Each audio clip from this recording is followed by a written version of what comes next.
Kofi Annan, the former UN Secretary-General, will try to kickstart mediation talks on Wednesday between Kenya's opposing political parties.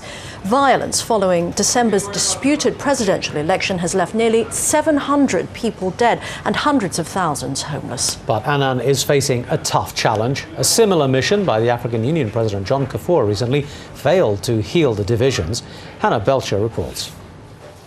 These are the victims of Kenya's political crisis. For now, Uganda is their safe haven from the violence at home. On Wednesday, the UN Refugee Agency will start shifting up to 6,000 recently arrived Kenyans to Uganda's Malanda Transit Centre.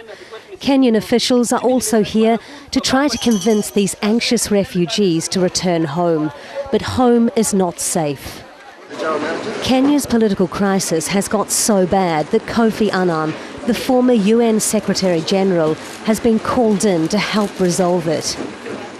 We are here to insist on a solution for the sake of Kenya and its people and for the sake of Africa. Hours before Kofi Annan arrived in Nairobi, anger over the disputed December 27 election was evident on the streets. This time it was President Mwai Kibaki's supporters. Nearly 700 lives have been lost since the vote, mostly in violent outbursts between rival ethnic tribes. President Mwai Kibaki was returned to power for a second term, but his opponent Raila Odinga has accused him of fixing the vote. It's up to Kofi Annan now to bring the two men together and hopefully achieve a breakthrough. He's brought Gracia Machel, the wife of Nelson Mandela, and former Tanzanian President Benjamin Mkapa with him to help the mediation process.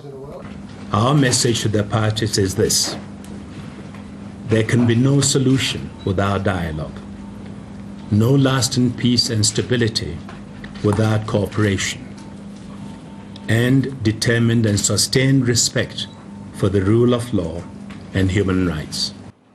Diplomats hope Kofi Annan can deliver a power-sharing deal between Kenya's two rivals and end the violence.